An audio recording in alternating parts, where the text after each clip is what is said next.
છેલ્લા ઘણા દિવસોથી આપ આ બેઠક પર નજર રાખીને બેઠા છો, મનપા પર નજર રાખીને બેઠા છો. ઘણા બધા મુદ્દાઓ હાવી રહ્યા છે. સાધુ સંતોનો વિવાદ હોય કે બીજેપી જ અંદર સામે લડતી હોય, એ પ્રકારના વિવાદો પણ સામે આવ્યા છે. આપના મતે એવા કયા 3 પોઈન્ટ છે જેના આધારે નીરસતા પણ જોવા મળી છે, સાથે અમુક એવા મુદ્દાઓ જે છે હાવી રહ્યા હોઈ શકે છે ને જેના આધારે આ મતદાન થયું હોઈ શકે છે?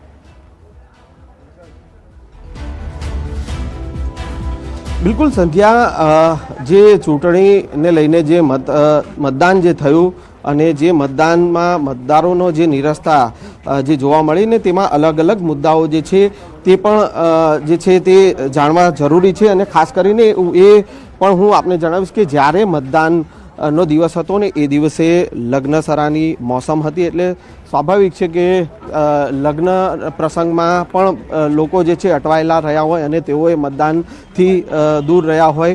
જોકે કેટલાક એવા જાગૃત મતદારો પણ હતા કે તેઓ જે છે જે વર હોય કે કન્યા હોય તો તેઓએ પહેલાં મતદાનને પ્રાધાન્ય આપ્યું છે અને ત્યારબાદ તેઓએ જે છે પોતાના જે પ્રસંગ હોય તેને પ્રાધાન્ય. આ જે મુદ્દો છે એ કદાચ એક કારણ બીજેપી પણ આજે કહી શકે છે. આવનારા સમયમાં જ્યારે ગેસ્ટ આપણી સાથે ગેસ્ટ પેનલ જોડાશે તો આ એક કારણ કદાચ આગળ ધરી શકે છે. આપ અમારી સાથે જોડાયેલા રહેશો, આગળ પણ આ બેઠક વિશે વાતચીત કરીશું, મનપા વિશે વાતચીત કરીશું.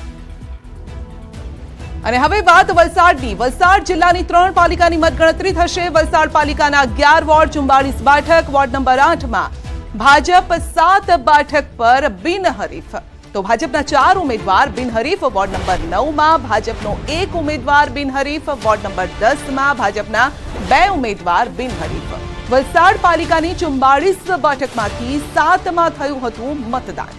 તો વલસાડ પાલિકામાં 53.25% મતદાન થયું હતું. વલસાડની પારડી પાલિકાના 7 વોર્ડની 28 બેઠક, 1 બેઠક ભાજપ બિનહરીફ.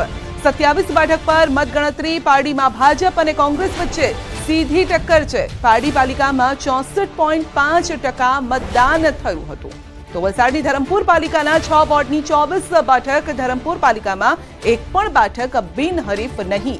અગાઉ કોંગ્રેસના 6 ઉમેદવારોએ ફોર્મ પરત ખેંચ્યા હતા.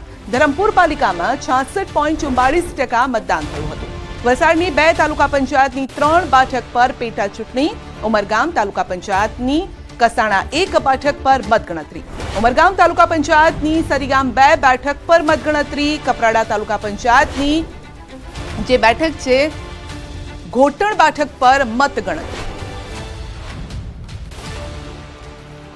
કેટલીક બેઠક બિનહરીફ પણ થઈ છે. આ સાથે સાણંદની વાત કરીશું. સાણંદ પાલિકાની થોડી વારમાં મતગણતરી. સાણંદ પાલિકાના 7 વોર્ડની 28 બેઠકોની મતગણતરી. 63 ઉમેદવારોના રાજકીય ભાવિનો આજે ફેસલો. સાણંદ પાલિકામાં 7 રાઉન્ડમાં થશે મતગણતરી. તો અત્યારે બંદોબસ્ત પણ ગોઠવી દેવામાં આવ્યો છે અને સ્ટાફ પણ પહોંચી ચૂક્યો છે.